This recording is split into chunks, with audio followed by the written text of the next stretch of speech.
Greetings, everyone. I'm Chuck Appleby, Editor-in-Chief at the Scottsdale Institute, and thank you for joining today's Fireside Chat, which is another great opportunity to hear innovative thinking about the problem of health worker burnout. Health care worker burnout is a pressing issue everyone knows that affects both the well-being of care workers and the quality of care for patients. It's a pretty holistic problem here we're facing. And this fireside chat, which is presented by Wolters Kluwer, a Scottsdale Institute sponsor, is entitled Insights on Institutional Fatigue, Combating Health Worker Burnout, and Improving Patient Care in Complex Environments, and features a panel of experienced clinical executives who will discuss their personal experience as well as innovative considerations to address workflow challenges, care continuity, and other significant factors to better support the healthcare workforce. Just a reminder, please use the Q&A tab at the bottom of your screen. We'll answer those questions following the formal discussion. And you can ask those questions anytime during the presentation, and we'll get to them after the formal discussion. And I am honored to introduce Dr. Michael Shabbat as our moderator for today's Fireside Chat.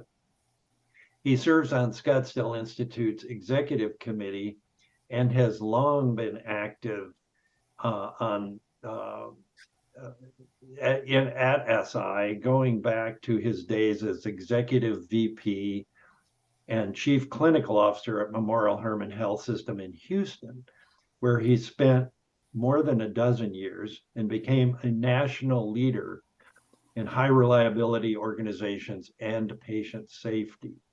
Prior to that, he spent nearly 25 years at Cedars-Sinai in Los Angeles as director of surgery and head of enterprise information services, where he helped pioneer an early electronic medical record.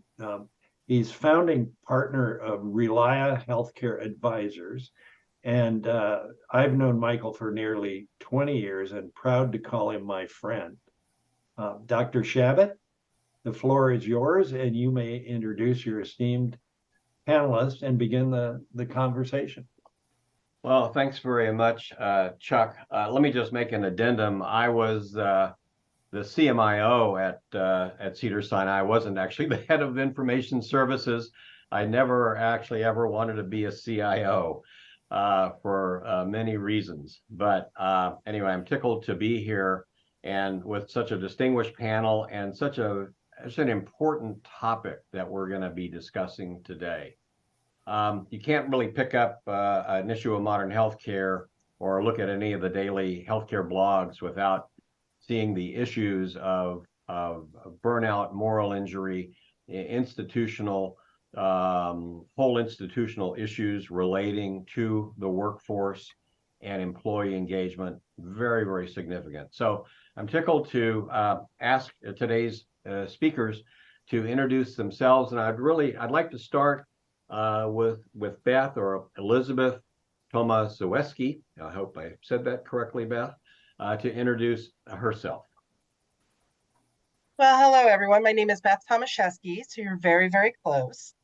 I've been a practicing nurse for 30 years, since 1993, and since 2009, a practicing nurse practitioner in critical care medicine, where I continue to practice today. I'm also former faculty and track director of Drexel University's Acute Care Nurse Practitioner Program, where I've celebrated my graduate successes with 100% pass rates. And currently, I work with Wolters Kluwer as the Clinical Editing Content Manager for Certification Review, which is part of our Solutions segment. All right, thanks, Beth. Let me ask Angela German to introduce herself. Hi, everyone. I'm Angela German. I am a clinical oncology pharmacist, currently still practicing. For about 15 years, I've been in that role in a variety of different practice settings. I also have a history of being director of pharmacy residency training program in oncology at my former institution. Currently, I'm practicing as a clinical content information specialist at Wolters Kluwer Health, developing oncology-based content and improving some of our healthcare information for our practicing clinicians. All right, thanks, Angela. And last, let me ask Brad Annawalt, Dr. Annawalt, to introduce himself. Hi, I'm Brad, and I'm an endocrinologist and general internal medicine doc and chief of medicine at the University of Washington Medical Center. My role administratively at this hospital, we have 2 campuses, close to 1,000 beds, 2 large multi-specialty clinics, and about a dozen primary care clinics in our network. And my job is to help coordinate the internal medicine service and all of its specialties to try to ensure really very good access for outpatient care, good patient flow on the inpatient setting, quality improvements, oversight of things related to patient safety, and to try to ensure that we make enough money to keep the lights on.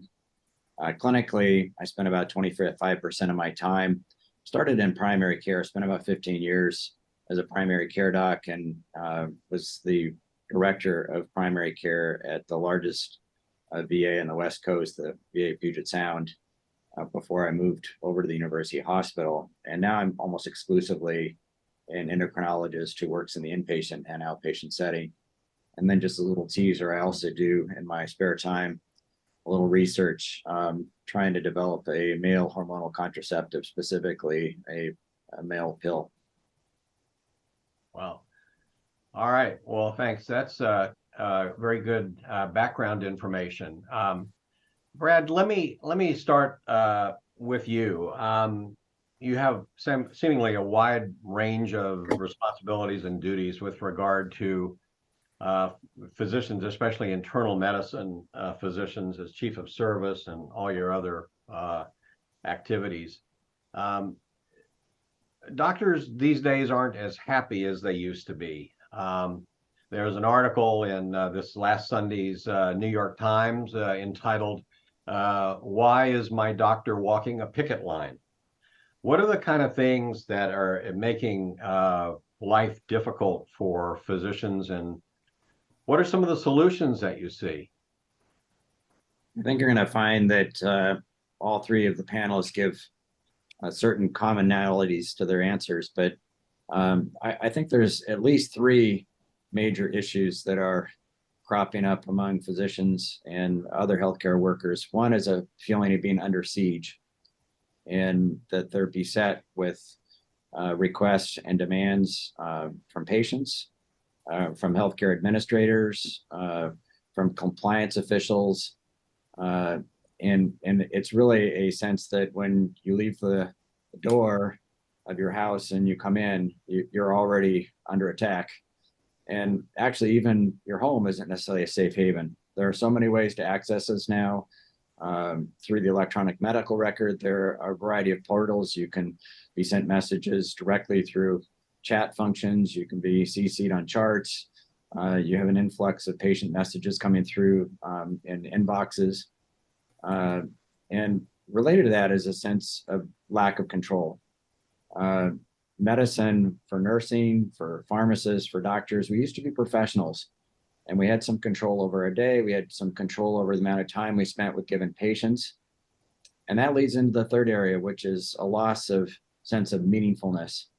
What brings meaning, and the reason why Beth and Angela and I are here, and you as well, Michael, is once upon a time when we were young and naive, we said we want to save the world, and we still want to save the world. And we also want to get to know the world.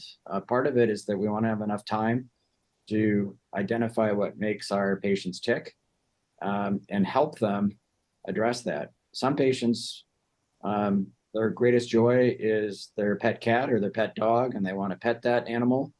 And if you don't understand that, you can't understand goals of care. Wow, that's thank you. That's really well said. Let me direct a question to Angela.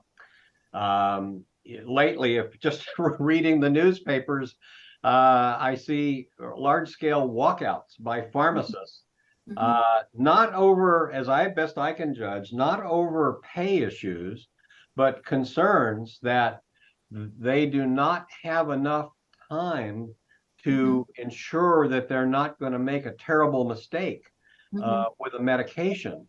Yeah. And that's professionally very understandable.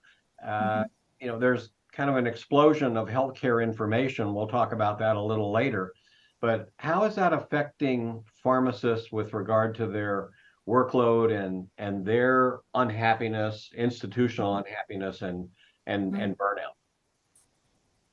So I think you're completely right on all of those points. I think pharmacists are often the forgotten portion of healthcare when we talk about critical shortages and clinician walkouts. But the fact of the matter is, over 50% of pharmacists have demonstrated burnout. And that is being evidenced in those walkouts and really clinical unrest in the world of pharmacy. I think, as Brad said, I think there's a lot of oversight that is taking away some of the autonomy of the pharmacists and the ability to practice in a way that they were trained. You know, a lot of community pharmacists are measured not on patient care outcomes, but opposed to, you know, less meaningful outcomes as things like how quickly do you answer the phone? How many patients have you reached to fill a 90-day supply of medication? So we're really losing a lot of that autonomy there. In addition to that, in the healthcare setting, pharmacists are experiencing, similar to nursing and physicians, excessive non-clinical duties, a lot of administrative tasks that we were really not trained to deal with, especially like in the world of oncology, dealing with drug shortages and allocation of life-saving medications to patients is something that can lead to a lot of moral fatigue and moral distress as well. So I think that on par with nursing and physicians, I think there's increasing demands on the pharmacist that are pulling them away from the clinical duties that they were trained to do. Wow, problematic. Well, may have saved the toughest for last, but before I get to Beth, I need to make an aside here that, and will probably frighten any number of people on the call, but when I was a medical student at UT Southwestern, it was legal at that time. No one questioned it. I'm not sure how it was legal, and probably isn't legal today, but as a junior and senior medical student, I was able to work as a nurse, a regular nurse at Parkland Hospital, which was adjacent. And I started as a floor nurse and became a medication nurse, an ICU nurse. And in my senior year, I was a relief charge nurse for a medicine floor, 5 East of Parkland Hospital. And I will tell you that that was the hardest job I ever had. You can't imagine how hard it, doctors have a hard time imagining how hard it is to be a nurse in a busy hospital, a level 1 trauma center, et cetera, et cetera.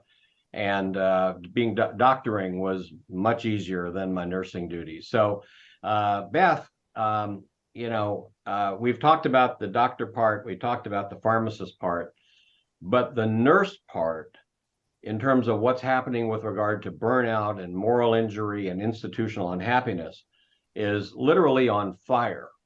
What a statistic I saw, 20-30% of nurses in the US are considering leaving the profession or leaving hospital care in the next year or two. What's causing that, and what can we do to make that better? It's a very good question, and I definitely would agree with that statement, especially from the nurses that I currently work with. You know, every nurse has their own personal reason for having left the bedside, and we've had a great number of nurses, mostly the newer nurses, leaving the bedside in droves. The idea that we have a nursing shortage is actually a misnomer. We don't. We have licensed nurses available. We just have to figure out how to bring them back to the bedside. And being an advanced practice nurse kind of puts me in a unique situation where I am kind of removed, but not exactly removed. I'm sitting there right there with the ICU nurses. And the thing that I'm seeing is that they feel devalued, particularly after COVID, when everybody at 7 o'clock was banging their pots and pans and everything, to the nurses becoming the enemies. And there's a saying that, a person who feels appreciated will always go a little bit further for their, community, their patients, their institutions, whichever you choose to use. I think that we need to take a step back and find out what those nurses how they would feel appreciated, how they would feel valued. Things such as professional development and, ease of information. There's so many things that nurses have to know at the bedside and instantly in critical care in order to be able to save lives. It can be very difficult at times. The expectations have really kind of risen to such a degree that nurses are often, as pharmacists and physicians, are now taking on more and more responsibilities that they didn't really have before, and kind of a catch-all. So I think that we have to kind of look through and see through information and through support, how can we better value, show value to our nurses. Well, you brought up the issue of information and information sources. It used to be that healthcare information, medical information, doubled every 20 or 30 years. I just saw an estimate that it's doubling every 53 days. So that it's and personally, I read a bunch of journals, but I have a feeling that I'm constantly getting behind as opposed to staying current. What role is availability of information? What role for all three of you folks? What role can that play in helping alleviate at least some of the issues that are facing clinicians today? Beth, you want to start? You kind of mentioned it. Sure. I think, integrating, references and, valuable evidence-based resources into your EHRs is helpful. As we know, as we're at our patients' bedsides, we're sitting there on the mobile computer, clicking away, which, by the way, is one dissatisfier with patients, that the nurses are constantly on the computer as opposed to, face-to-face rendering care like we used to, back in the old days, if you will. Having that information when that question comes up from the patient, tell me a little bit more about my disease. I don't think I really understood the doc because he was kind of in a hurry.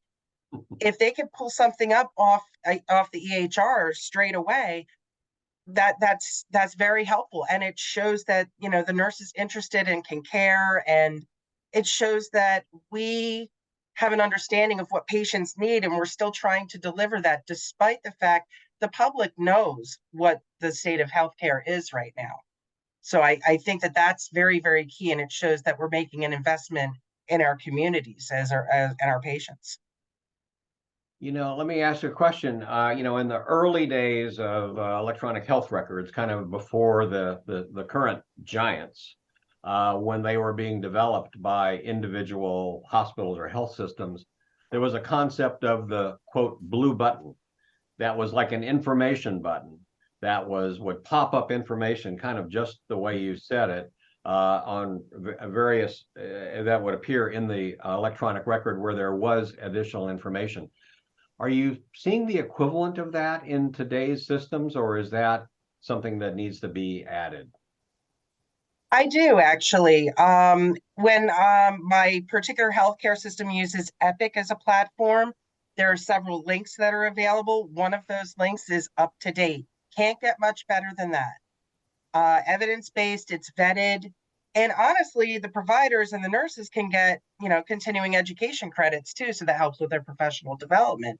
Thereby, you have a win-win situation. But they are available, and they're integrated into many systems such as Cerner and Epic. Very good. Angela, what about pharmacy resources? I can't hear you. Sorry, I think I might have frozen. Hello? Are you there? All right. Let me turn it over to Brad temporarily. Maybe you can get your sound back on. Yeah. Well, there's a multi-layered response, at least from me, about this question. It is true that there is a giant spigot on in terms of medical knowledge and new data and so forth that accumulates, and that can feel overwhelming. And answer number one is to ask the nurses, pharmacists, and physicians, and really the whole healthcare team, what sources do they want? And sometimes that costs money. But you're being penny wise, pound foolish. You're not spending your money and investing where you should be if you're not attentive to what large groups of your healthcare professionals want. So I think you have to be attentive. You can't say, I've got this great product that you're going to like. You have to ask them what they want and at least try to meet that need. The second one, and this is going to make everybody who is a middle management or top brass cringe a little bit, but you have to be attentive to space and the value of facilitating teamwork.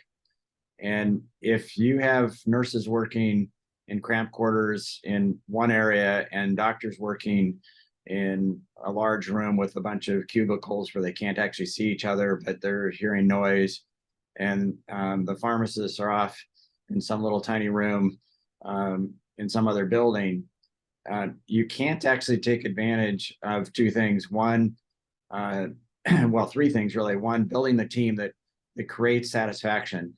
I have my greatest joy when I'm taking care of a patient. I'm working cheek by jowl with a nurse and with a pharmacist, and we can't take advantage of each other's knowledge base. I love it when I worked in a clinic where we had a pharmacist embedded in the clinic, and we had nurses that had a common nice office space. I could walk to the pharmacist, ask questions about side effects or other things that would be helpful for my own information. And I could also send my patients down to see the pharmacist when I had a particularly complex medication that needed to be reviewed with the patient.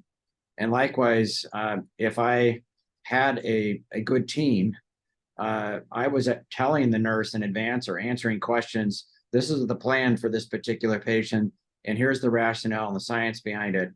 And that created meaning for everybody on the team. And it's a human answer to this question about technology and information. So we do need resources, but we also need to have an effective team. You know, you brought up a very important point, and one of the things that I've talked about, we all looked forward, and again, I go back toward the beginnings of electronic health records. We look forward to the implementation of robust EHRs for many years. Now we kind of have them, but what's been lost is, quote, the chart. If you've been practicing long enough, and I think all the folks on the call have, you might remember the patient's chart, the paper chart, and people would, the kind of interactions, Brad, that you're talking about, you'd have around the chart on the floor, because the nurses had the chart, and the doctors had to write in the chart. The pharmacists may need to do drug verification in the chart. So the chart brought people together. The electronic record allows the pharmacist to be off in one set of cubicles and the nurses to be on the floor and the doctors to be in their offices, and nobody's talking to each other. So you have a kind of a dearth of that kind of practical patient care information that happened naturally when you had to find the patient and the chart really together. May I add one thing, Michael? Please. I want to be explicit. I was being implicit, but explicit. And again, this will make some of us shudder. But as you're developing clinical space in the inpatient and outpatient setting, you have to be aware of the need to facilitate this sort of teamwork. And that means that sometimes you're granting a little extra space for the nurses, and you're attentive to things like noise, the ability to shut the door and make phone calls or to have a conference. Likewise, for the pharmacists, you have to think about proximity to clinical space and their ability to have meaningful interactions. And the same thing applies to the physicians. And these things are difficult when you're planning your outpatient clinics and your inpatient settings where you're trying to optimize the number of patients you can see and so forth. But probably the key to this is not only just being willing to accord that kind of space, but listen, pause, listen. You see 100 rooms that you could use for inpatient medicine, and we docs and we nurses and we pharmacists see 10 rooms that could be used for us to gather and talk about patients, or even just have a cup of coffee and learn about each other and develop a team. So it's you at least have to pay attention to it at a minimum, and you have to be authentic in the way you pay attention. Well, that's really an excellent point, and one that I wanted to get to eventually, but maybe we'll take it now, and we'll move over to Beth in just a minute. But the question of how clinicians can be appropriately heard by their healthcare organization. That's seemingly one of the major causes of burnout. I just read a paper yesterday that came out in ACHE's Journal of Healthcare Management. And one of the major issues of physicians, nurses, and pharmacists is that they don't believe they're being heard by the leadership of their organization. That was one of the points that was polled in a group of about 5,000 clinical and non-clinical healthcare workers in a major health system. They didn't feel like they were being heard by administration, and that's one of those reasons, Beth, that you leave. That you don't think you've gone to. One thing I love about healthcare is that, if you think about it, everyone that you're dealing with clinically has advanced degrees and certifications from organizations. You're dealing with really smart people. And if they don't think they're being heard by their management, they're going to go elsewhere. I don't know, Beth, how's this affecting nurses? That you are absolutely right with that statement. I can actually give you an example of how a assistant vice president of our organization, our campus, when COVID first started, all the nurses were frightened. Mm-hmm. And I think that was one thing that maybe people didn't really take into consideration, is that, yes, it's a terrible thing. People are dying. A lot of people talked about resilience, but what they forgot was, as Brad had brought up, the human factor. And yeah, we're scared. We've got to go home to our families. How are we going to do this? We're a 100-bed hospital. We have 4 negative pressure rooms. How are we going to do this? And for reference sake, I work night shift on the weekends. Probably the least opportune time you're going to see an administrator. Mm-hmm. Our assistant vice president showed up in scrubs. She's an RN. And sat down next to me and said, you've been a nurse for a long time, right? I said, well, yeah, I guess some people would say that. So you've seen some things. I'm like, yeah, I've seen some things. She goes, how do you think we're going to get through this?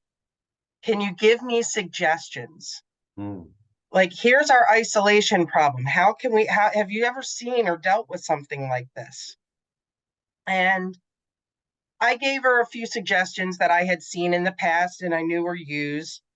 Reversal of HVAC systems, for example, and putting in negative pressure units into windows and things like that. And I'll be honest with you, at the time I talked to her, I thought she was just, stroking me, trying to make me feel better and feel good about it. And the nurses were all there. They all saw us. Pharmacy was in and out. The team saw her talking to me. I came in the next weekend, and guess what? They reversed the HVAC system, trying to make as many negative pressure rooms as possible to make the nurses feel safe. And that meant a lot to the nurses. So I think that as administrators, coming down out of the C-suite and being part of that multidisciplinary team and allowing yourself the vulnerability of asking nurses, hey, I don't really know this, or going to a pharmacist and saying, how could I do this better? I'm not really an expert in this. And actually inviting that interaction, I think, would mean a lot to people. And I don't think it's intentional. I think it's just that we all get busy in our lives. We all get busy in the business of doing business. that sometimes that very small gesture of that human interaction kind of gets put on a back burner. But if we bring that back to the forefront, I think you would see a very positive result, not just from nurses, but from other healthcare workers as well. Angela and Brad, I'm sure, could speak to that as well. I'm sure they can. There's actually an article from years ago entitled "The Other Hospital," and the other hospital is the one that operates at night and on weekends. And after that came out, I shared it with the hospital CEOs at Memorial Hermann, and we made some midnight rounds, literally 1 a.m. in the morning, and made midnight rounds. And the folks there were astonished. They'd never seen administration at that hour. Occasionally, they'd see them at a 7 a.m. meeting when they were at end of shift, but never in the middle of the night. And those kind of things were, I think it's pertinent to our discussion that in many cases, I know of any number, senior executives of healthcare systems during the early part of COVID, and Beth, as you mentioned, for the first 6 months or so, we didn't really exactly know how COVID was transmitted. And we just had Ebola a few years before, where a tiny drop of secretions could mean a death sentence. So it was pretty scary to be in ICUs and in clinical areas in COVID. Not that that's gone away entirely, but we understand it a little bit better. But executives were communicating with the staff over Zoom or its equivalents, whatever they had. And it was pretty easy to notice that the executives were not in their offices. They were home. And the frontline people, they can't work at home. They've got to be on the front line. It didn't go well. It was the opposite of what you just said. And it helped create this problem. And that was one of my questions for the group. And maybe we can start off with Brad. Brad, you touched on it a little bit, but what can your administrators, what can your senior executives do to help alleviate the feelings of dissociation, of not being listened to, not being heard, not providing the resources, whether they're informational or other kinds of resources, to the staff to actually do their job well? What can the executives do? Well, I'm going to echo and reinforce some of the things that Beth already alluded to. One is to make it clear that you're going to listen and you're going to give agency to the voice of the workers. And in the example that Beth gave, that high up leader listened and acted. So that leads to the second concept, which is an authentic response. Sometimes, though, you can't reverse the HVAC system, for example. I mean, that was something that could be done. And sometimes you can't do exactly what people are asking for, but you need to be authentic in the way you listen and respond and create a bi-directional communication where you say, I hear what you're asking for. We can't do it right now for reason X. For instance, it might be money. It might be that there's not enough space to do what's being requested, but you have to be upfront about it, clear and honest. That gives some credence to the fact that you're listening. Too often there is an electronic checklist of things that we've done. Our organization is now giving a little gift to everybody during the holiday season. And I'm not sure that actually goes very far. I understand the symbolism of that gesture, but it doesn't feel authentic. And, that's going to be a lot of money spent, and that's going to check a box that we've done something for our employees, but that's not meaningful in the way that people want. And what they want is often things that are difficult to achieve, and you have to be responsive to that. I think the biggest, not the biggest, but one of the biggest things that people are complaining about, and if they're not, they're feeling it, is that the lack of ability to be heard. And you ask, well, how do you respond to that? Well, you give them an opportunity to voice what they want, and you listen and you respond. And even if it's no, you have to actually be direct and honest and clear about the reasons why, and whether there's a ghost of a hope in the future to achieving at least the goal that they're trying to get to.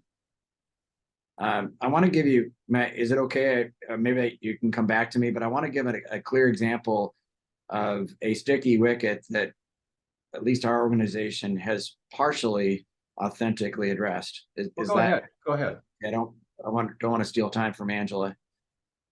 In brief, one of the major concerns that all clinicians have, pharmacists, nurses, and doctors, is the electronic medical record. And we use Epic, and we call it a 4-letter word in our organization. There are way too many ways to do the same thing when all we want to do is have a switch to turn the lights on. We don't want 14 different ways to do it. We want one, and we want it to be easy and good. And our organization is invested in having people that understand Epic and will go to the clinician. They'll go to their clinical space or their office or wherever they want to meet and spend 2 hours with them doing personalized instruction on how to meet what they want out of the system. What we did previously was we gave 1.5 hour lectures by somebody, or we had a webinar, or we had a video, and none of those things met the needs of the individuals. So we've invested in personalized education and response to individual clinicians to meet their needs where they're at and in their clinical practice. And it does require spending money, but it will pay off immeasurably with improved clinician satisfaction and efficiency. And that cost money, but it sounds like it's money well spent. Correct.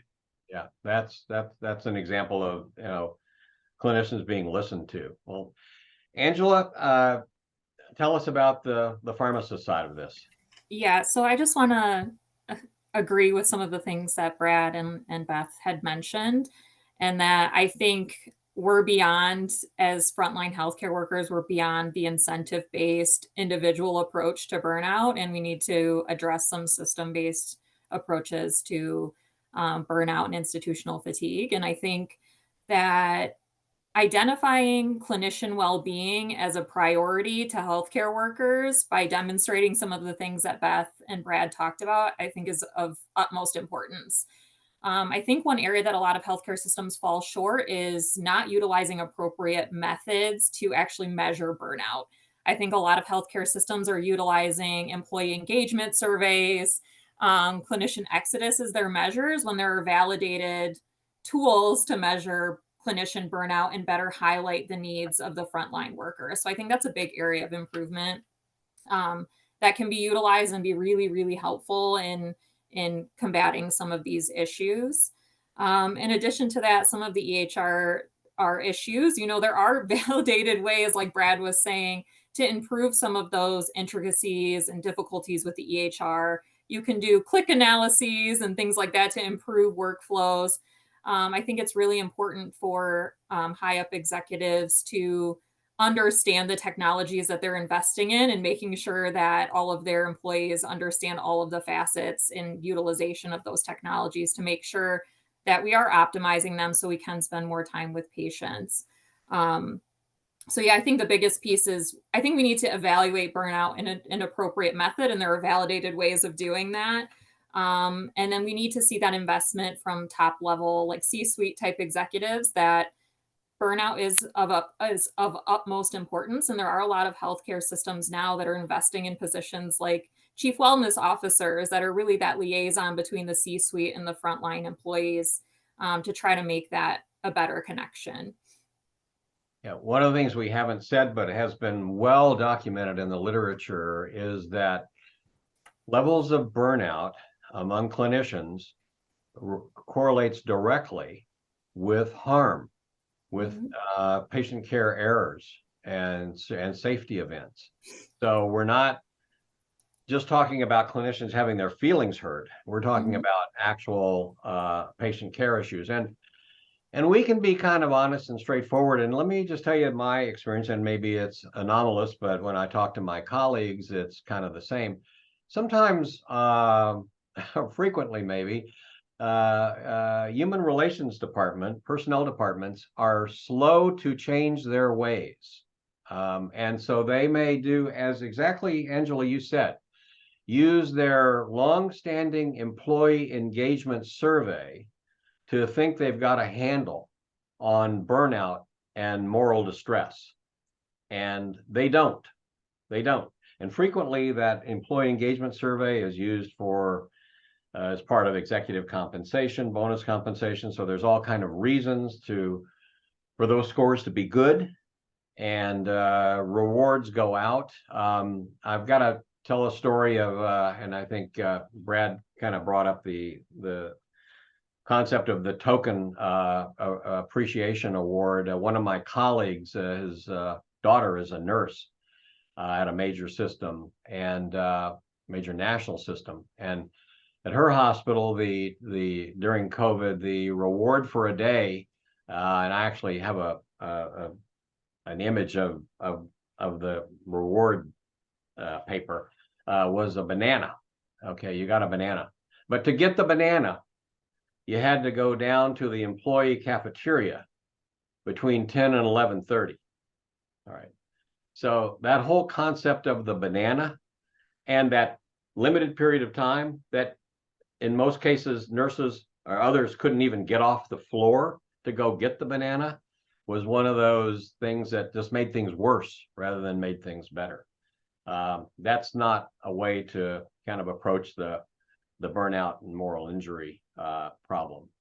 What are some of the other things that can be done with regard to our charting? We're kind of universally on EHRs now. Brad brought up the problem of there being 14 different ways to chart something. There frequently are 14 different ways to look something up. Are hospitals really working directly with frontline clinicians to design these systems and simplify them, make them easier? Any thoughts? Do you mind if I take that one and at the same time answer one of the questions in the chat and then let Beth and Angela chime in? Please, go ahead. One of the questions that was posed in the chat was to give the specifics of this assistance that I described in terms of approaching the electronic record. And it started with the hospital executive team asking the head of IT to do an analysis, something similar to what Angela described, which is a click analysis. We're actually dying from 1,000 slices of blades of grass. In this case, we're dying from 1,000 clicks. And but what they found was that the providers that reported the highest satisfaction with Epic were those who used voice recognition for notes, then followed by people that created their own special phrases, dot phrases. And the thing that they learned was twofold. One, you have to ask the clinicians what they want. So they offered these individualized educational sessions. They didn't mandate them, and they allowed you to do what you want.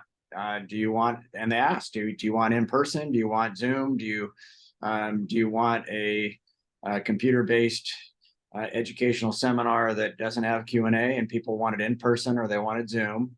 And so they created that. And what's going to happen, to answer the question from the audience, is that this person's going to come and spend 2 hours with me in my clinic where I'm preparing for a full day of clinic. I'm going to ask them questions about the management of the inbox. I'm going to go through my own workflow, my own clinical practice with somebody who actually understands Epic. I frankly don't want to understand Epic. When you get in the car, you want to turn the car on. You don't want to actually learn how to turn the car on. It should be intuitive. But nonetheless, so I want these people to give me those shortcuts. And they'll help me with that. and they're very nice. But this also allows for that personal contact that will make my life easier. So that's the very specific answer. And it is an example where they've gone to the front line. They've asked the front line, what do you think of the EMR? And there was a resounding boo and hiss. And then, what can we do to make it better? And they got answers and they acted on it. Excellent. Excellent. All right. Beth, tell me what's happening in the nursing world. And I want to start, I spent a long time in informatics and as a CMIO and then as a CMO and on. And I can tell you that at meetings where we're talking about adding some functionality or getting documentation for some quality measure or almost anything, the usual answer for how to get that in the EHR is have the nurse do it. So a lot of things get added to nursing assessments and nursing documentation. How do you balance those needs, some of which are valid, with nurses' need for other kinds of information, and without being overwhelmed and spending all their time clicking and not actually taking care of patients? That's a really good question. Honestly, that's one of the bigger satisfiers that I see with nurses right now, is that they are spending an exorbitant amount of time clicking away. I'd love to know how many clicks the average nurse does in a 12-hour shift. As you're talking about, quality measures and things like that, the focus of nursing has kind of shifted in the last decade or so, which is kind of disturbing. And it definitely is, nurses are feeling it. They are basically becoming more task oriented and clicking boxes than they are utilizing critical thinking skills, which is what they went to nursing school for. And that is a huge dissatisfier for nurses when their knowledge and their hard work in nursing school is not acknowledged in their practice. Because again, these are things that, yes, at the top levels, we understand that we need to demonstrate these best practices, these quality measures, and it always seems to fall to the nurses to do that. But I wonder if there is not a place where we could, take nurses who maybe don't want to be at the bedside anymore and utilize them in a telemedicine or a telenursing function and take care of looking at those quality measures and allow the nurses at the bedside to be bedside nurses again. I know it seems really kind of radical, but I think we have to start rolling with the times, because technology is taking us in directions we never thought we'd go to 10 years ago. And I don't know that adding more click culture to nurses, clickety click, is really the best way to go. I think we're going to lose more nurses the more removed from nursing practice that they become as bedside nurses. I think the more dissatisfied they're going to be. Wow. Well, I've got some good news and bad news for you, and so you'll have to decide what it is. But I can tell you for the major systems out there, Epic and Cerner, the monitoring software can tell you how many clicks you do during a shift, and it's in the thousands. The number's known, but that's part of the background monitoring that the systems do for themselves. So you might want to ask about that where you're doing the nursing, and probably a number that they don't really want to widely disclose. Angela, any thoughts on this? I want to encourage our listeners to send in questions in the Q&A. I'll be happy to answer them for the next 10, 12 minutes or so. Yeah, I think from the pharmacy perspective and just from a global perspective with the EHR, something that needs to be worked on is transparency among the system. So you have several health systems. So interoperability on a national scale, everyone who uses Epic uses a different Epic. And maybe there needs to be some streamlining of the processes within these EHRs to make sure that we're optimizing all of these tasks for the individual healthcare practitioners.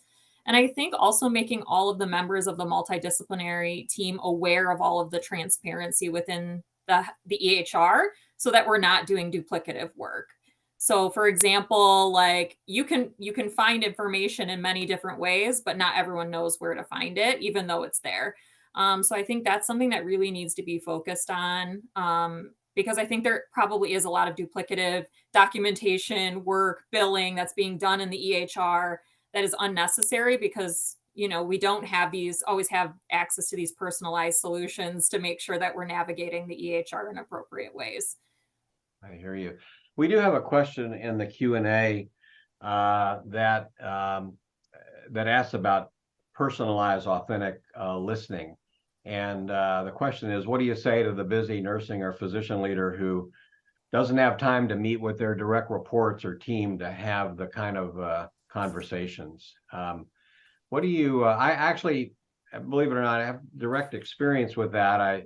For a period of time, I reported to a CEO who was so busy because he was on a dozen outside boards and he was never there. And it was very odd not meeting with him for long periods of time. It wasn't a matter of not being listened to well, it wasn't listened to at all. So, what do you say to that kind of leader? How do you make that happen in your organizations? And Brad, you probably don't have that issue, but what do you say? No, we of course we have that issue. That they're really, you have to divide people in at least two camps. The CEO that you described needs an admonition that person's not doing their job. I mean, they're distracted by other things. That's one particular group. There's a different group though that doesn't understand the value of having personal relationships and spending the time. And there's a very simple observation about people.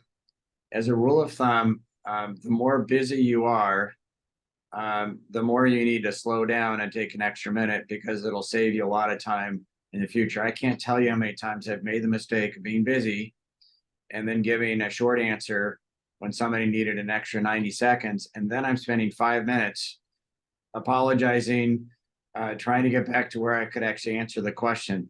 Mm-hmm. And the value of that little anecdote is that you need to have the leader spend 10, 15 minutes. It doesn't have to be an hour, but if you have regular contact with people and establish personal relationships and professional relationships, that is going to save you a lot of time in the future.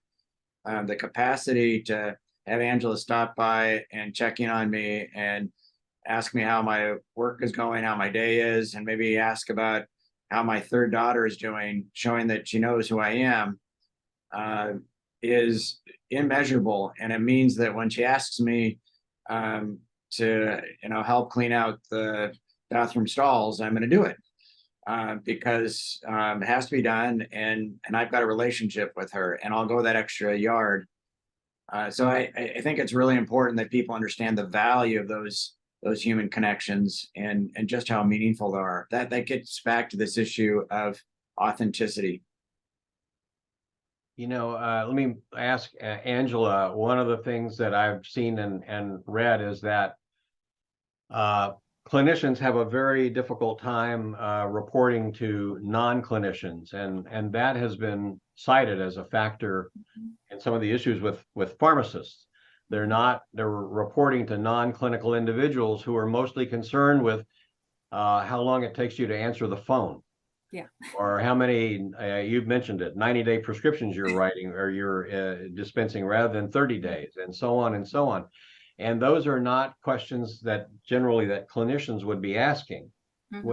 What's happening in the pharmacy world that's moved it into an administrative area rather than the clinical area that it really is? I think that personally, it's time and investment in the wrong priorities.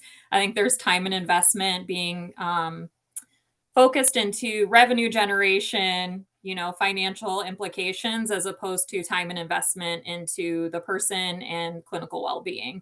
And I think there's data out there to support that. If you feel that you have the support of your direct manager, that you will be more engaged at work. There's actual studies out there that show that. So I think it's really, really important from the top down to really put clinical well-being as a priority. And I think, a lot of healthcare systems, a lot of large organizations say that they put it as a priority.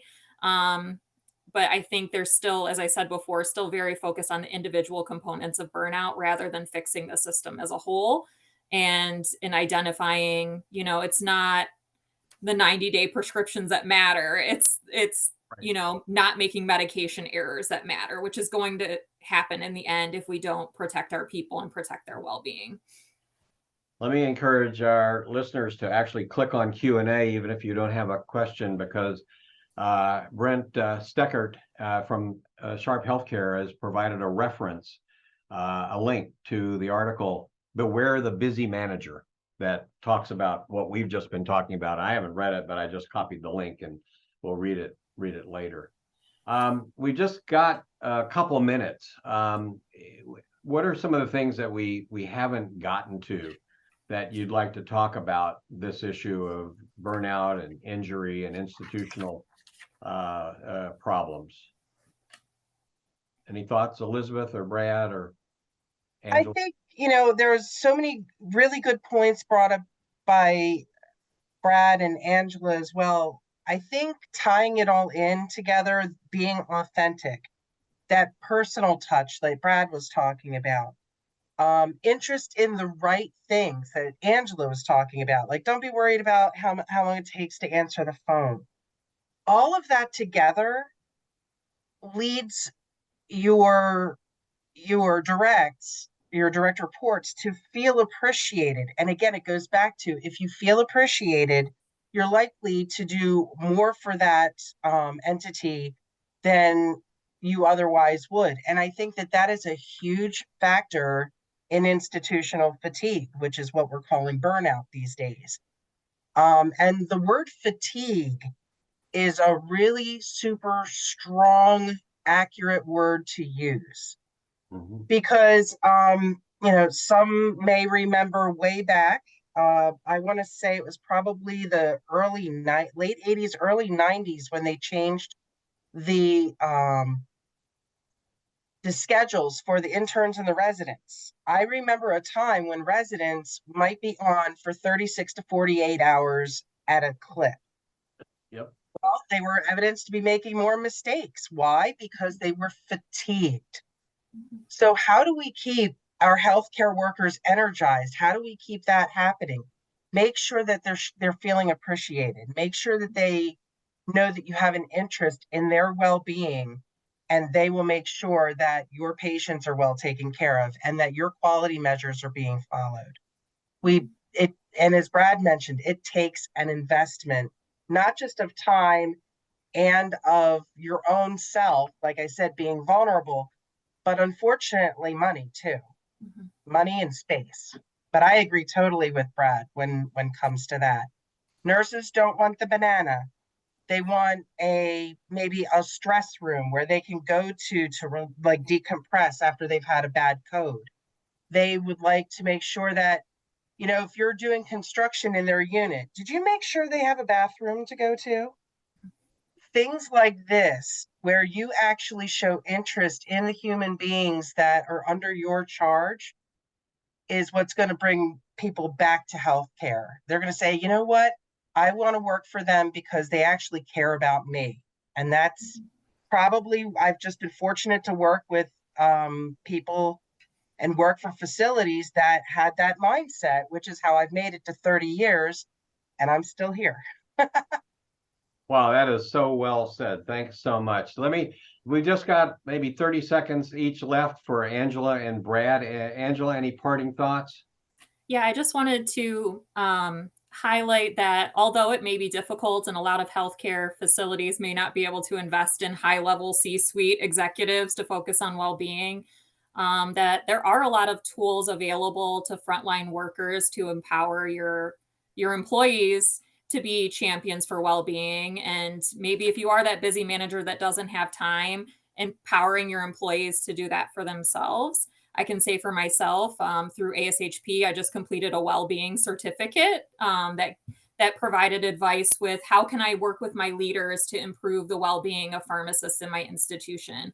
The AMA, the National Academy of Medicine, they all have toolkits available to help institutions work at the systemic level to improve well-being for their employees. So I just wanted to put that out there, that there are resources outside of that individual approach that health systems can take.